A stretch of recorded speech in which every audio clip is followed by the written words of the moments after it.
Como pode um peixe vivo viver fora d'água fria? Como pode um peixe vivo viver fora d'água fria? Como pode um peixe vivo viver fora d'água fria? Como pode um peixe vivo viver fora d'água fria?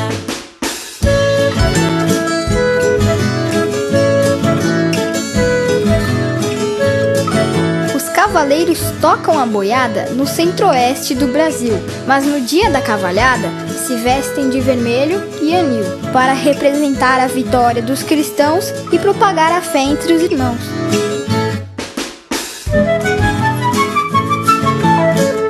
O Sudeste é um mar de gente que trabalha o ano inteiro, mas tudo fica diferente em janeiro e fevereiro. Tem carnaval com muita cor e luz, e a folia dos Reis Magos que foram ver Jesus.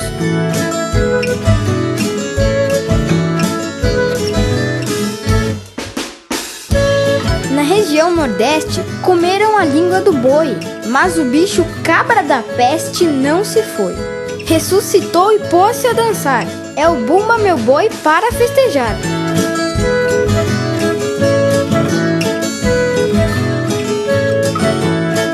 No norte do país, mistério igual nunca se viu.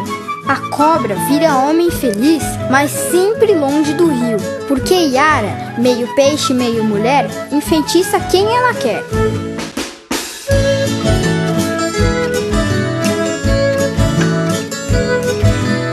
E lá no sul, que confusão! Um gaúcho que se enrabicha, cego de paixão, com uma estranha lagartixa. Mas tanto ele a amou que o feitiço se quebrou, e uma linda mulher surgiu e com ele se casou. Nas asas de um livro, faço amigos mais de 1000. Cresço com a cultura e torno grande meu Brasil. Siga a correnteza da certeza de um futuro melhor. E aí, galera do 8º ano, tudo bem com você? Professor Cristiano, mais uma vez aqui na área, estamos juntos para começarmos uma nova unidade. A partir de agora, vamos para a unidade 4. E deixa eu te fazer uma pergunta aqui, o que você achou do meu pano de fundo aqui para essa unidade? E aí, gostou? Galera, essa ilustração aqui mostra para nós um elemento muito característico da nossa cultura, da nossa literatura, o Sítio do Pica-Pau Amarelo. Eu estou bem na frente da Emília aqui, ó. Vou sair do ladinho, ó, dá para você ver a Emília aqui. Passa para cá, olha aqui a Emília. Essa turminha muito legal que foi criada pelo Monteiro Lobato. Faz parte da nossa cultura.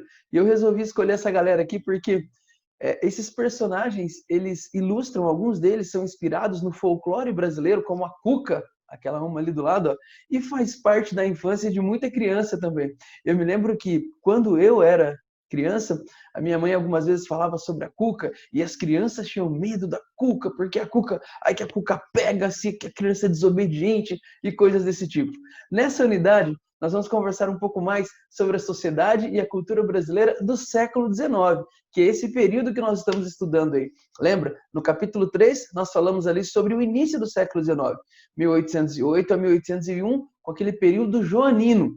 Então, como eram os elementos culturais? Se hoje nós temos aí elementos culturais como desfiles das escolas de samba, música sertaneja, a própria turma aqui do Sítio do Pica-Pau Amarelo, temos hoje em dia uma cultura muito mais globalizada, elementos que não são originários do nosso território, mas que chegaram aqui e foram incorporados ao nosso estilo de vida. Como é que era a cultura brasileira lá no século XIX? E que tipo de elementos contribuíram para formar essa cultura? Você pode perceber que eu escolhi aqui também uma imagem para ilustrar esse início de capítulo. Deixa eu pegar aqui. Opa! Olha só, eu escolhi uma imagem que traz essa diversidade do território brasileiro, porque o território brasileiro, ele é muito grande. Lembra? Eu disse para vocês, inclusive, na unidade anterior, que a presença da família real portuguesa aqui no território contribuiu para a manutenção dessa unidade. E o fato é que dentro do Brasil nós poderíamos até mesmo dizer que existem diversos Brasis diferentes, com aspectos culturais bem próprios. E nós vamos tentar, na medida do possível, é claro que não temos tempo para estudarmos toda a diversidade cultural brasileira, mas vamos analisar alguns elementos nessa unidade 4, certo? Mas o título da unidade é Sociedade e Cultura Brasileira no século XIX. Então, eu quero começar definindo com vocês cada um desses temas. O que é uma sociedade e o que é cultura, certo? Vamos lá, então? Começar aqui pela sociedade. Olha só, eu escolhi uma imagem para mostrar para vocês aqui e eu quero que você reflita um pouco e tente entender o porquê dessa imagem. Olha só, o que está acontecendo ali? Como que está sendo representada a palavra sociedade? Você consegue perceber? Consegue notar um elemento bem importante? São as pessoas que estão construindo o escrito ali, sociedade. Olha só, existem caminhões de obra, existem diversos tipos de tratores, máquinas, enfim. É representado por uma construção. E, na verdade, é exatamente isso. A sociedade somos nós que construímos, seres humanos. Uma sociedade nada mais é do que um agrupamento de pessoas. Pessoas que vivem juntos exatamente porque, vivendo umas mais próximas das outras, as pessoas podem ter uma vida melhor. O que as pessoas buscam em uma sociedade? Um filósofo lá da antiguidade, chamado Platão, ele dizia que as pessoas buscam basicamente 3 coisas: alimento, segurança e vestimenta. Esse é o básico, esse é o básico. Então, quando nós abandonamos a vida solitária para vivermos em sociedade, porque lembra, o homem primitivo seria aquele homem que vivia sozinho, aquele homem que precisava buscar o seu alimento, caçar o seu alimento, produzir o seu alimento com o passar do tempo, mas este homem percebe que vivendo junto com outros homens, tendo uma sociedade com esses outros homens, a vida vai se tornando mais fácil. É mais fácil você se proteger dos animais, é mais fácil você produzir alimento quando você está vivendo em grupo. Então, a vida em sociedade é isso, uma vida em grupo, uma vida entre indivíduos de uma mesma espécie que estão vivendo em grupo. Por isso, muitas vezes, tem gente que fala assim, olha, uma sociedade de formigas. É claro, uma sociedade de formigas é uma sociedade muito simples, muito mais simples do que uma sociedade de seres humanos. E mesmo aquelas sociedades primitivas, com grupos menores de seres humanos, elas são mais simples do que as sociedades atuais, as sociedades que se desenvolvem, por exemplo, dentro de uma grande cidade. Por quê? Em uma sociedade mais simples, tudo aquilo que é produzido é compartilhado entre todos, não é? Agora, à medida que essa sociedade, o número de pessoas vai crescendo, o número de pessoas vai crescendo cada vez mais, as atividades que são desempenhadas dentro deste grupo, elas vão se diversificando.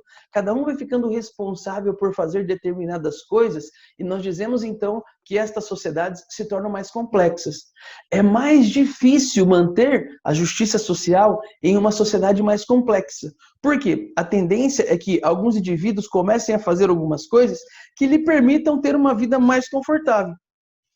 Nós vivemos atualmente em uma sociedade capitalista, onde as relações se estabelecem a partir do capital, do dinheiro, não é? E você desenvolve as suas atividades, você recebe dinheiro, dependendo da atividade que você desenvolve, você recebe mais dinheiro ou menos dinheiro, de repente você cria algo que as pessoas querem e aí você consegue ter mais dinheiro ou menos dinheiro, enfim. A nossa sociedade é uma sociedade capitalista. Legal? Deu para esclarecer, então, o que é uma sociedade? Detalhe, gente, às vezes nós falamos assim, olha, a sociedade lá no Egito, como era? E aí o que nós vamos analisar? Quais eram as profissões que existiam? Como se estabeleciam as relações entre as pessoas? Quem eram as pessoas mais poderosas dessa sociedade? É o dinheiro que torna essa pessoa mais poderosa? É o nascimento que torna essa pessoa mais poderosa? Entendeu? Então, dessa maneira, nós vamos estabelecendo como essa sociedade se organiza. Legal?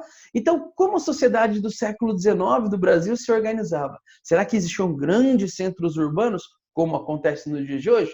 Ou será que eram poucos centros urbanos? E quais eram as profissões que existiam dentro desses centros urbanos? As pessoas eram livres ou eram escravas? Então, estas são algumas perguntas que nós vamos tentar responder nessa unidade. Legal? Conhecer um pouco mais, então, da sociedade brasileira no século XIX.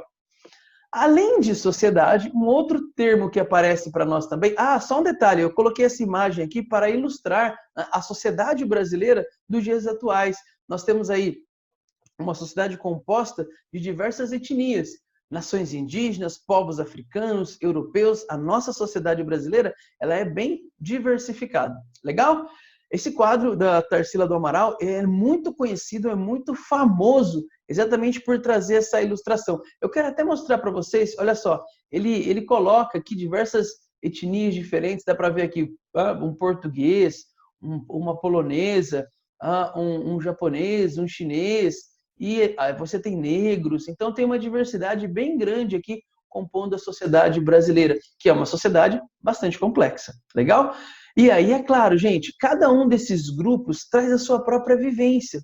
Cada um desses grupos traz os elementos do seu cotidiano, os elementos do seu dia a dia, os seus elementos culturais. Mas o que é cultura? Essa é a segunda pergunta que nós precisamos responder nesse princípio de unidade. Então, conversamos sobre o que é sociedade, esse grupamento humano, que vivem ali próximos uns dos outros, buscando viver melhor.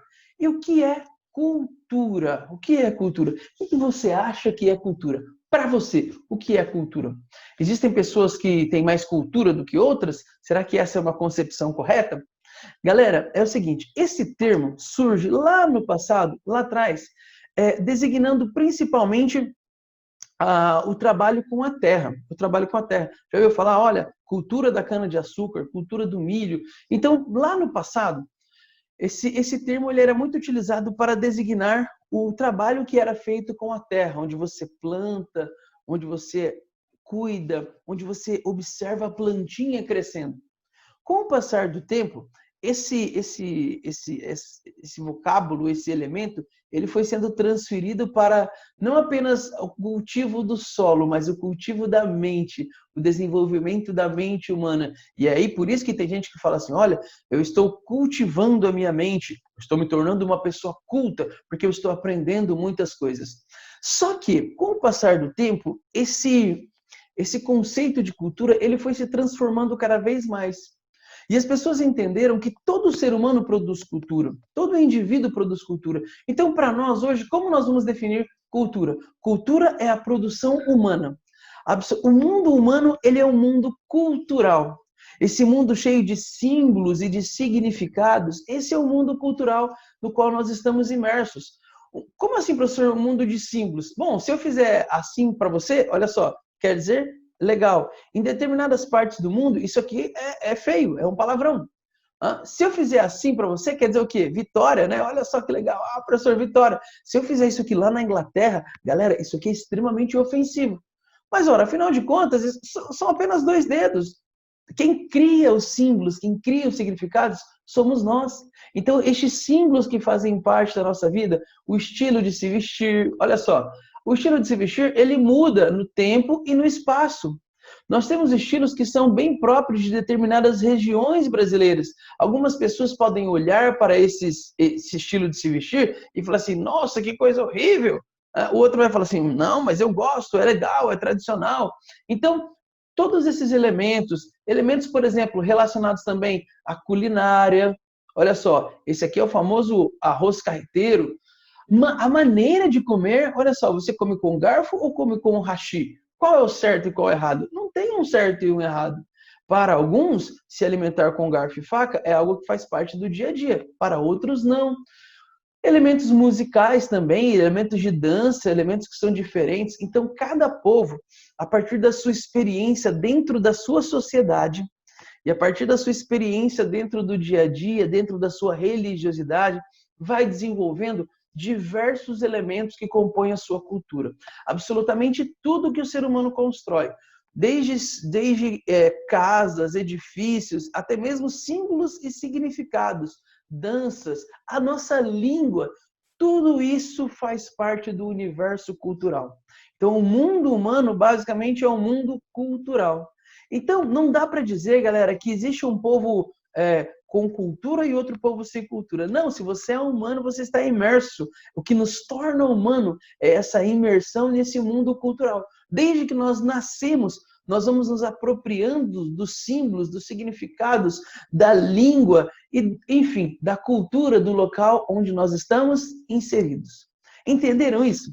Então, por isso que eu disse que, olha só, esse elemento aqui, essa figurinha que está atrás de mim no dia de hoje, faz parte da minha infância, faz parte das minhas lembranças, das minhas memórias. E interessante que, através, por exemplo, dos mitos, da literatura também, nós transmitimos para as nossas crianças, para as outras pessoas, nós transmitimos valores, nós transmitimos os símbolos e tudo aquilo que faz parte do elemento cultural. Claro, não é tudo de uma vez, não é de maneira assim, você vai ter que aprender os símbolos. Não, isso acontece de forma natural. À medida que você vai lendo uma história, por exemplo, da literatura, você vai se identificando com o personagem e aquilo começa a fazer parte de você também, certo? Então, esse é o mundo cultural, o elemento cultural, composto de músicas e sempre a partir de uma análise do nosso cotidiano e do nosso dia a dia. Por isso, cada região do mundo tem a sua própria diversidade. E por isso é importante respeitar também aqueles que vivem diferente,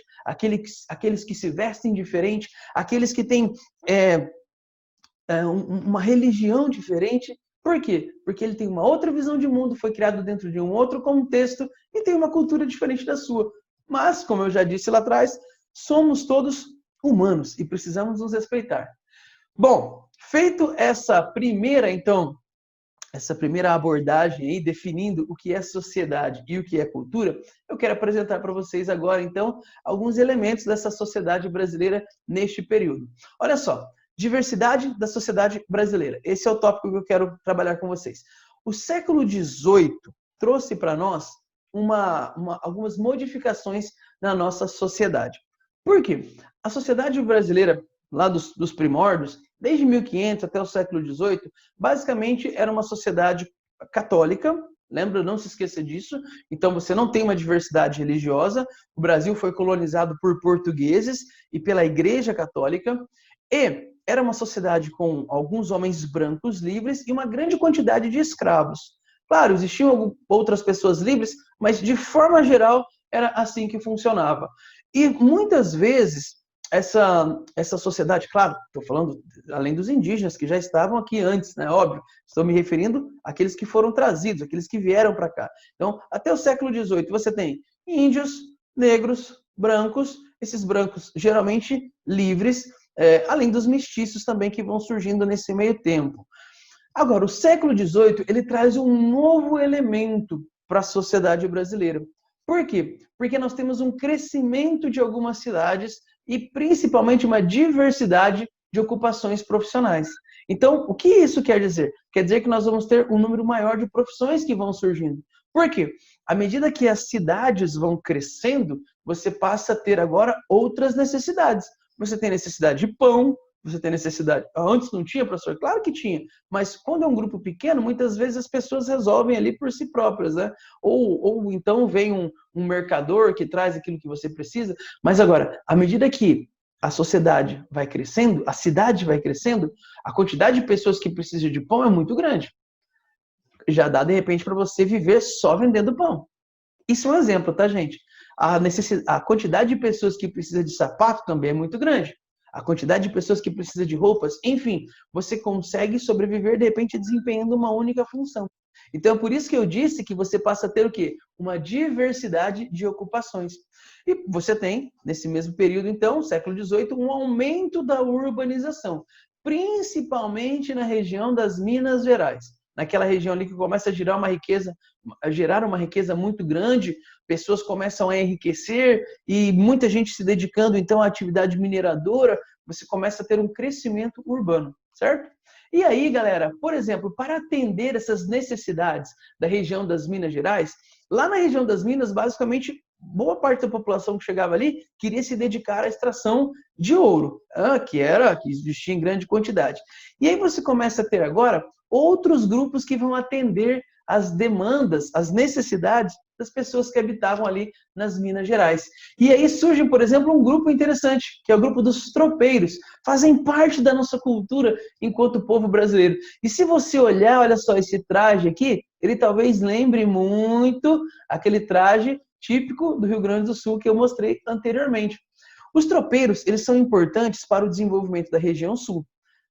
Rio Grande do Sul, Santa Catarina e Paraná. Eu quero mostrar um pouquinho mais para vocês. Olha só, para que essas mercadorias, as mercadorias que o povo lá da região das Minas precisavam consumir, por exemplo, a própria carne, essas mercadorias precisavam chegar lá. E esses tropeiros, então, faziam esse itinerário. Por exemplo, no Rio Grande do Sul, você tinha vastas criações de gado. Esse gado, então, ele era transportado até a região de São Paulo.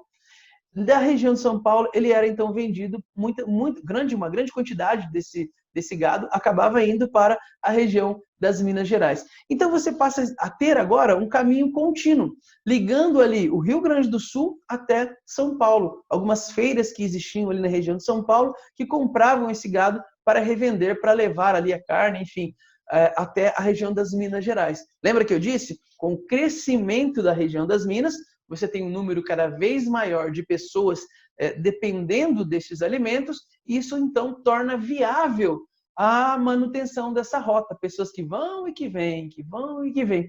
E isso faz com que novas cidades surjam nesse caminho, nessa trilha de tropeiros. Eu destaquei aqui para vocês, olha só, através desses caminhos circulavam os tropeiros. E por que recebem esse nome? Porque eles andavam sempre em tropas, em grandes números. Então, você tem um grande número de gados ali e um grande número de pessoas também. Até porque se você andasse sozinho, você corria o risco de ser assaltado. E aqui sim é que eu queria mostrar para vocês. Olha só, a Rota dos Tropeiros.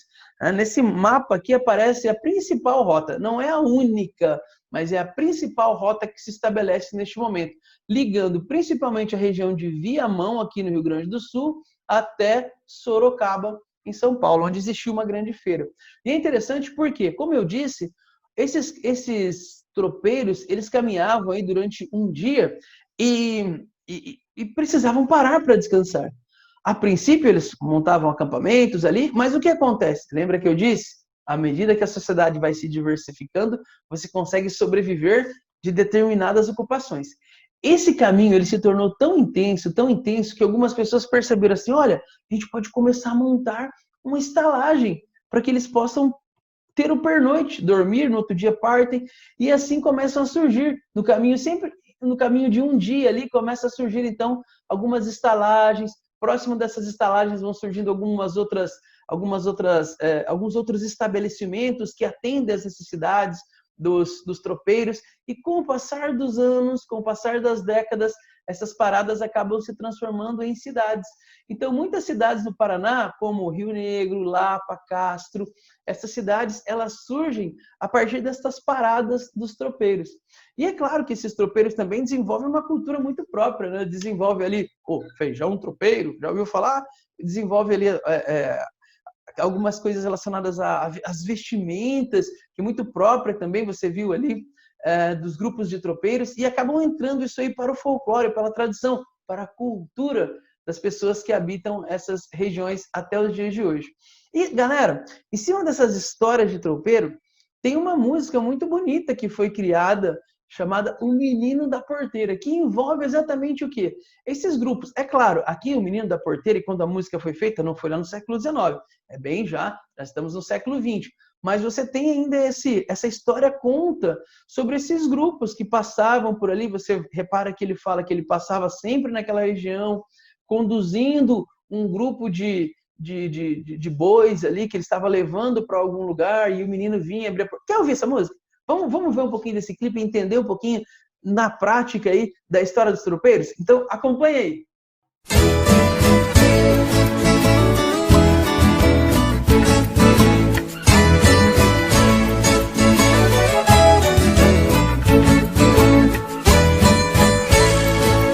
Toda vez que eu viajava pela estrada de Ouro Fino, de longe eu avistava a figura de um menino que corria, abria a porteira, depois vinha me pedindo: toque o berrante, seu moço, que é pra eu ficar ouvindo. Quando a boiada passava e a poeira ia baixando, eu jogava uma moeda e ele saía pulando.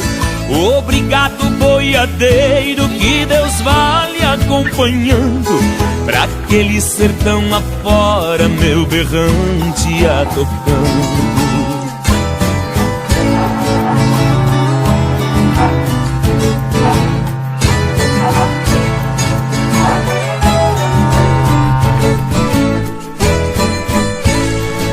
Nos caminhos desta vida muito espinho eu encontrei, mas nenhum calou mais fundo do que isso que eu passei. Na minha viagem de volta qualquer coisa eu cismei, vendo a porteira fechada um menino eu avistei.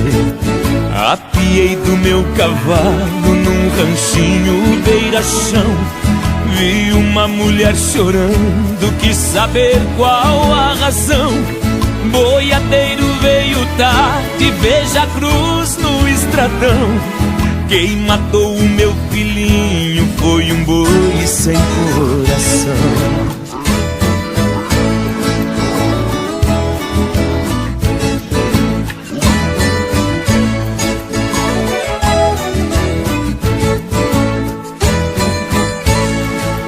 Lá pras bandas de Ouro Fino, levando gado selvagem, quando eu passo na porteira até vejo a sua imagem. O seu rangido tão triste, mas parece uma mensagem daquele rosto trigueiro desejando-me boa viagem. A cruzinha do estradão do pensamento não sai, eu já fiz um juramento que não esqueço jamais. Nem que o meu gado estoure, que eu precise ir atrás. Neste pedaço de chão berrante eu não toco mais.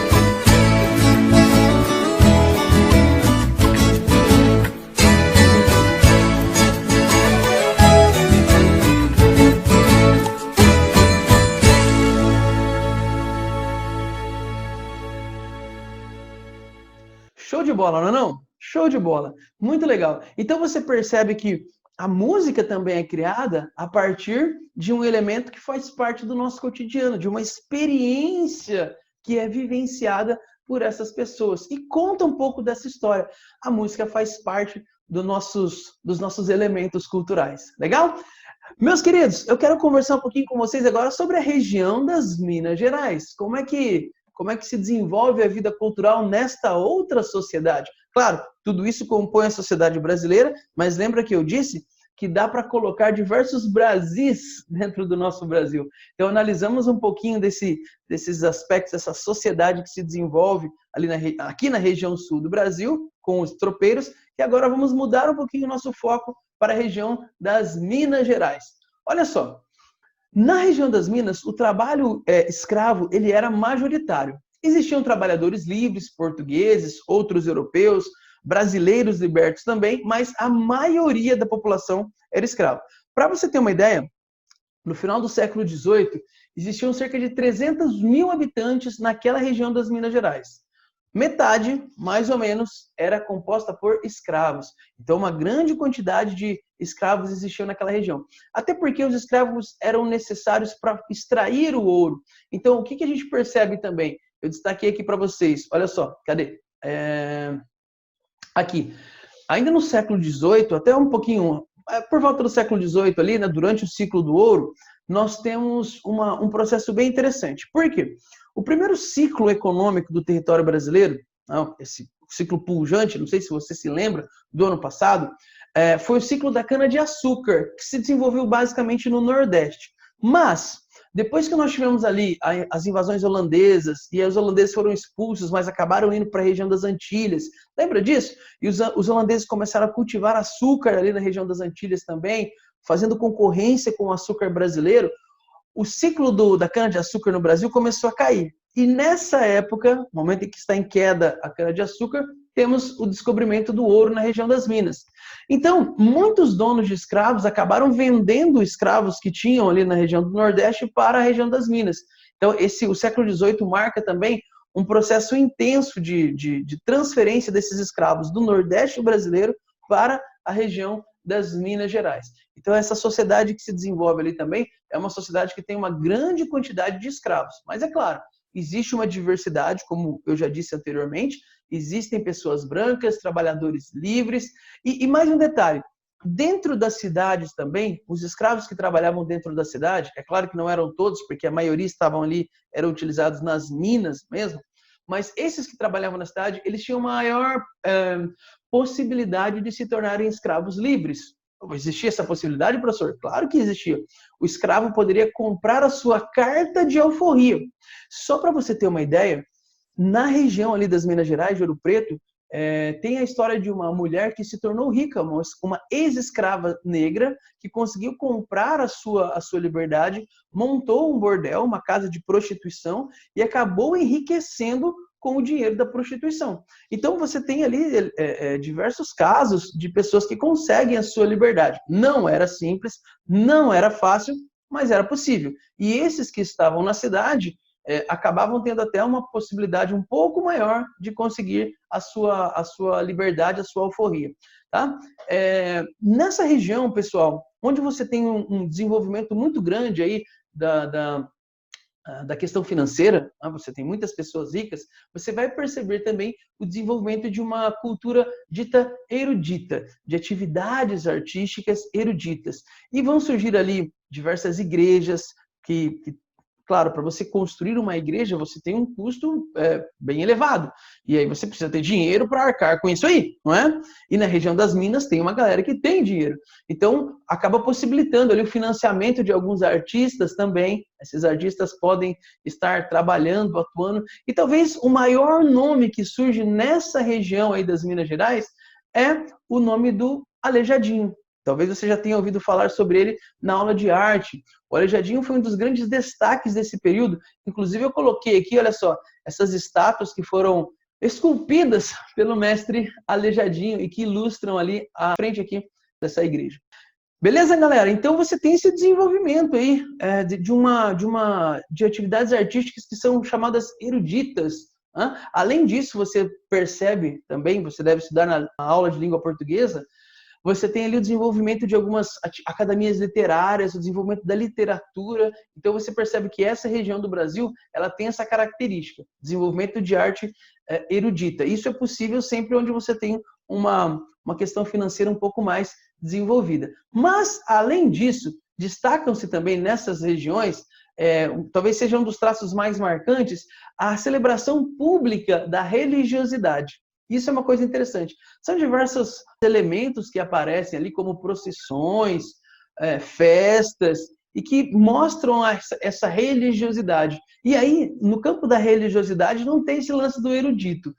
Você tem uma mistura total, porque tanto aquelas camadas mais ricas, quanto as camadas mais pobres, participam e dão vazão ali à sua fé, à sua religiosidade. E o que nós notamos nessa região é um sincretismo muito forte. Professor, o que é sincretismo mesmo? Sincretismo é uma mistura de elementos culturais. Então, elementos que vêm ali, de repente, da cultura negra, se misturando com elementos que vêm da cultura europeia e formando um sincretismo, uma junção de elementos religiosos. Tá bom?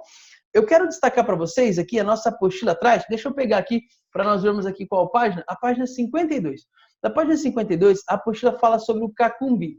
O cacumbi é uma dança bem interessante, mas ela não é típica ali da região das Minas Gerais, mas mostrando um pouco desses elementos culturais que existiam ali e que se espalham também para outras regiões. Porque eu destaquei aqui para vocês, olha só, com o declínio da economia mineradora, os trabalhadores livres se deslocaram para outras partes, principalmente para o Rio de Janeiro, mas para outras partes. Então, a atividade mineradora começou a cair, o ouro começou a se tornar cada vez mais escasso, você começa a ter uma decadência da região, que na época era a região mais rica do Brasil. E aí os trabalhadores livres começam a buscar ocupações em outras partes e você tem uma difusão, então, das pessoas que viviam ali. Mas essa festa, o cacumbi, ela é muito forte na região ali de Laranjeiras, uma cidade de Sergipe. E é legal porque, olha só, ela mistura elementos da cultura negra, como eu disse para vocês, com a cultura europeia. Eles celebram ali o momento da vitória dos europeus contra os mouros. Lembra, isso faz parte daquele contexto da Guerra da Reconquista. Provavelmente essas histórias de luta dos cristãos contra os mouros, que eram os islâmicos ali na Península Ibérica, foi trazida para cá pelos portugueses. Mas, por outro lado, você tem instrumentos e elementos de dança, elementos de música que fazem parte da cultura africana. Então, essa mistura de tudo isso traz o cacumbi. Eu quero que você acompanhe um pouquinho mais dessa expressão cultural e no retorno nós vamos encerrar a aula. Vai lá!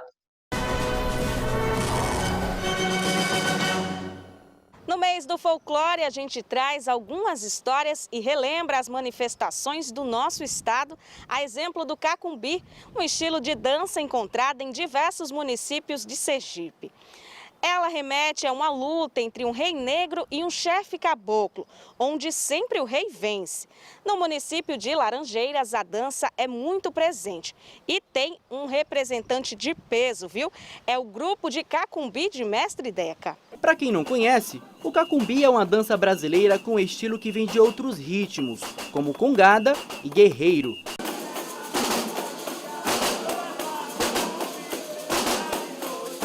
Selma Souza para o Boletim Jornal da Peripê. Você viu só, pessoal, que riqueza, que coisa linda essa diversidade cultural que existe no Brasil e que pode ser encontrada em diversas partes do nosso território. Meus queridos, nós vamos ficando por aqui na aula de hoje. Faça a sua tarefa e eu volto na próxima aula para darmos continuidade, para analisarmos o que acontece depois da chegada da família real portuguesa aqui no nosso território. Beleza? Grande beijo no seu coração e até lá. Tchau! Novos mares, horizontes, aonde quer chegar. O que quiser, tudo alcança, basta acreditar. Novos tempos de mudança, com o pé no chão. Mergulhando nos estudos, acha a solução. O amanhã não é um mistério, pra quem leva a sério. Siga a correnteza da certeza de um futuro melhor.